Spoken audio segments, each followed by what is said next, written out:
بسم اللہ الرحمن الرحیم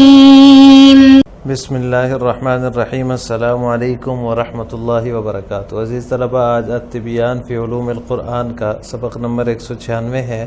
اور اس سبق کے اندر ہم اعجاز قرآن پر چوتھے اعتراض کا جواب پڑھیں گے۔ عزیز طلبہ، گزشتہ اسباق میں ہم نے 3 اعتراض جو اعجاز قرآن پر وارد ہو رہے تھے ان کا تفصیلی جواب پڑھا ہے۔ آج کے سبق میں ہم چوتھے اعتراض کا تفصیلی جواب پڑھیں گے۔ چوتھا اعتراض یہ ہے کہ قرآن کا مثل لانے سے انسان کا عاجز ہونا یہ اس بات پر دلالت نہیں کرتا کہ یہ اللہ کا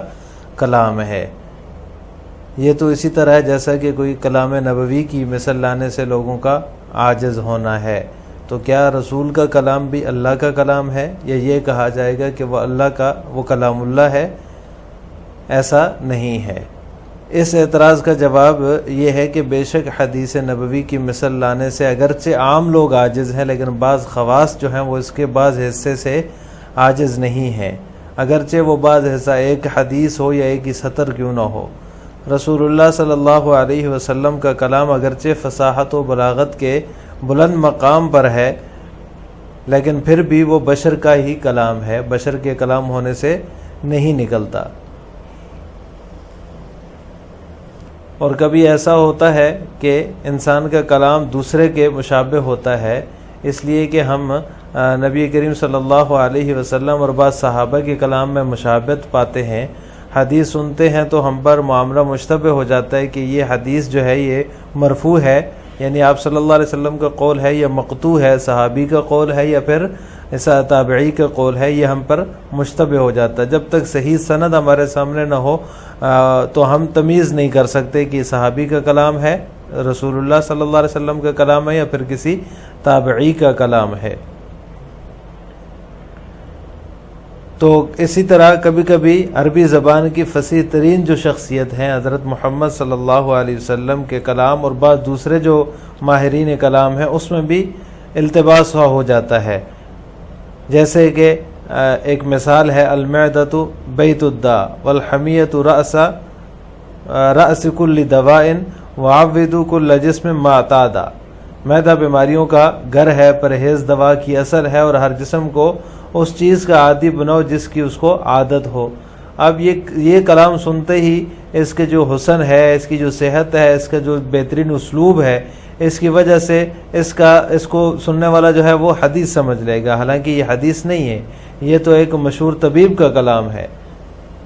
لیکن قرآن کریم جو ہے اس کی ایک الگ شان ہے، وہ کسی بھی کلام کے ساتھ ملتبس نہیں ہوتا، ملتا نہیں ہے، اور کسی کے ساتھ مشابہت نہیں رکھتا، کیونکہ جس ذات نے اسے اپنی نگرانی میں جو ہے وہ بنایا ہے اس کی مثل اور نظیر آپ جو ہے کہیں بھی تلاش نہیں کر سکتے۔ لہٰذا یہاں پر قرآن کریم کو حدیث مبارکہ پر قیاس نہیں کیا جا سکتا۔ دوسری بات یہ ہے کہ اگر یہ آپ صلی اللہ علیہ وسلم کی تالیف ہوتا تو ضروری تھا کہ دونوں کا اسلوب ایک ہوتا، جیسا کہ آپ صلی اللہ علیہ وسلم کی سنت ہے، جیسا کہ آپ صلی اللہ علیہ وسلم کی احادیث ہیں، احادیث کا اور قرآن کا اسلوب ایک جیسا ہوتا، کیونکہ حدیث اور قرآن جو ہے وہ آپ صلی اللہ علیہ وسلم ہی کی زبان مبارکہ سے جاری ہوئے ہیں، اور آپ صلی اللہ علیہ وسلم کی استعداد بھی ایک جیسی ہے اور مزاج بھی ایک ہے، لیکن اس کے باوجود ہمیں نظر آتا ہے کہ قرآن و سنت میں زمین آسمان کا فرق ہے۔ قرآن کا اسلوب جو ہے وہ ایک ایسی قسم ہے، ایک ایسی نوع ہے جس پر الوہیت اور ربوبیت کی علامات ظاہر ہوتی ہیں، جو مماثلت سے اور مشابہت سے کوسوں دور ہے، اور اسلوب حدیث جو ہے وہ ایک الگ قسم ہے جو مشابہت یا مماثلت سے مبرہ نہیں ہے، بلکہ اگر جو ہے وہ اس کا عالیشان جو اسالیب ہیں، بشری اسالیب ہیں، ان میں ایک اعلیٰ درجے کا اسلوب ہے، اور کسی صورت میں بھی وہ اعجاز قرآن کے برابر نہیں ہو سکتی۔ لہٰذا یہ کہنا کہ یہ آپ صلی اللہ علیہ وسلم کی تالیف ہے، یا پھر یہ کہ اللہ کا کلام نہیں ہے، اور اس پر یہ جو ہے وہ مثل لانے سے عاجز ہونا، یہ اس پر دلالت نہیں کرتا کہ یہ اللہ تعالیٰ کا کلام ہے، یہ بالکل ٹھیک نہیں ہے، کیونکہ آپ صلی اللہ علیہ وسلم کا کلام اور کلام اللہ میں زمین آسمان کا فرق ہے، لہٰذا اس کی نظیر یا اس کی مثل لانا ممکن نہیں ہے۔ الشبہۃ الرابعۃ یقولون ان عجز البشر عن الاتیان بمثل هذا القرآن لا يدل على انه کلام اللہ وما هذا الا كمثل عجزهم عن الاتیان بمثل الكلام النبوی فهل يكون كلام الرسول من عند الله او يقال انه كلام الله؟ والجواب ان الحديث النبوي ان عجز عامة الناس عن الاتيان بمثله فلن يعجز احد الخاصة عن الاتيان بمثل بعضه ولو بمقدار حديث واحد او سطر واحد من كلامه وكلام الرسول وان كان في الذروة العليا من الفصاحة والبلاغة الا انه لا يخرج عن كونه كلام بشر وقد يشتبه كلام البشر بعضهم مع بعض حتى لا نجد تشابها بين كلام النبوة وكلام بعض الخواص من الصحابة رضی اللہ عنہم ونسمع الحدیث فیشتبه علينا امره او هو مرفوع ينتهي الى النبي صلی اللہ علیہ وسلم او هو موقوف عند الصحابی رضی اللہ تعالی عنہ ای من کلامه ای ام مقطوع عند التابعی رحمه اللہ ولا نستطيع ان نميز حتى يرشدنا السند الى عین قائله ومن اوتی حاسة بیانیة يدرك هذا الشبه كثيرا وقد يلتبس علينا الامر حين نسمع كلاما رائعا بليغا لاحد الفصحاء فنظنه من كلام الرسول صلى الله عليه وسلم فإذا قد يكون هناك بعض الشبه بين كلام أفصح من نطق بالزاد وبين كلام بعض النبغاء واستمع مثلا إلى هذه الجملة الرائعة المعدة بيت الداء والحمية رأس كل داء وعوض كل جسم ما اعتاد فإن الإنسان إذا سمع هذا لم يستبعد أن تكون حديثا لجمالها وصحتها وأسلوبها الأخاذ وربما جزم بأنها حديث شريف مع أنه ليست بحديث إنما هي من كلام طبيب العرب المشهور ابن كندة۔ الشبہۃ الرابعہ، چوتھا اعتراض، کہتے ہیں کہ انسان کا قرآن کی مثل لانے سے عاجز آنا دلالت نہیں کرتا کہ وہ اللہ کا کلام ہے۔ وما هذا الا كمثل عجز عن الاتيان، یہ تو اسی طرح جیسا کہ کلام نبوی کی مثل لانے سے لوگوں کا عاجز ہونا ہے، تو کیا رسول اللہ کا کلام بھی اللہ کی طرف سے ہے، یا یہ کہا جائے گا کہ وہ کلام اللہ ہے؟ والجواب ان الحدیث النبویہ، اس کا جواب یہ کہ بے شک حدیث نبوی کی مثل لانے سے اگرچہ عام لوگ عاجز ہیں، لیکن خواص جو ہیں وہ اس کے بعد حصے کے لانے سے عاجز نہیں ہیں، اگرچہ وہ بعض ایک حدیث یا اس کے ایک کلام کی ایک سطر ہی کیوں نہ ہو۔ اور رسول اللہ صلی اللہ علیہ وسلم کا کلام اگرچہ فصاحت و بلاغت کے بلند مرتبے پر ہے، لیکن پھر بھی کلام بشر سے، یعنی بشر کا کلام ہونے سے نہیں نکلتا۔ اور کبھی کبھی انسان کا کلام دوسرے سے متشابہ ہو جاتا ہے، حتیٰ یہاں تک کہ ہم حدیث سنتے تو ہم پر معاملہ مشتبہ ہو جاتا ہے کہ آیا یہ حدیث مرفوع ہے جو آپ تک پہنچتی ہے، یا پھر یہ موقوف ہے صحابی پر یعنی اس کا کلام ہے، اور یا یہ مقطوع ہے تابعی پر یعنی کہ اس کا کلام ہے۔ اور جب تک سند بعینہ ہی اس کے قائل تک پہنچنے میں ہماری رہنمائی نہ کرے تو ہم تمیز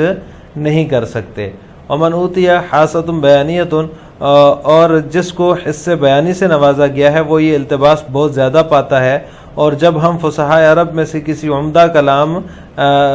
اور بلیغ کلام، کسی کا عمدہ اور بلیغ کلام سنتے ہیں تو وہ معاملہ مشتبہ ہو جاتا ہے، اور ہم اسے رسول اللہ صلی اللہ علیہ وسلم کا کلام خیال کر لیتے ہیں۔ جب یہ بات ہے تو کبھی کبھی یہاں پر عربی زبان کی فصیح ترین شخصیت آپ صلی اللہ علیہ وسلم کا جو ہے وہ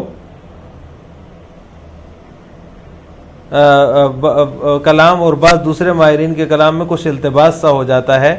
مثلا اس بہترین کلام کی طرف دھیان کریں، فإن الإنسان إذا سمع واستمع مثلا إلى هذه الجملة الرائعة، اس بہترین کلام کی طرف کان دھریں۔ المعدة بیت الداء، معدہ جو ہے وہ بیماریوں کا گھر ہے، والحمیۃ رأس کل دواء، اور پرہیز ہر دوا کی اصل ہے، اور ہر جسم کو اس چیز کا عادی بنو جس کی اس کو عادت ہو۔ چنانچہ جب کوئی انسان اس جملے کو سنتا ہے تو اس کے حسن، صحت اور دلکش اسلوب کی وجہ سے اس کا حدیث ہونا محال نہیں سمجھتا، اور ربما جزم بأنها حدیث شریف، اور کبھی کبھی تو یقین کر لیتا ہے کہ وہ حدیث شریف ہے، حالانکہ وہ حدیث نہیں بلکہ عرب کے مشہور طبیب ابن کندہ کا کلام ہے۔ وَأَمَّا الْقُرْآنُ فَذَاكَ لَهُ شَأْنٌ آخر لَا يَلْتَبِسُ مَعَ غَيْرِهِ مِنَ الْكَلَامِ وَلَنْ تَسْتَطِيعَ أَنْ تَجِدَ لَهُ شَبِيهًا أَوْ نِدًّا لِأَنَّ الَّذِي صَنَعَهُ عَلَى عَيْنِهِ لَنْ تَسْتَطِيعَ أَنْ تَجِدَ لَهُ شَبِيهًا أَوْ نِدًّا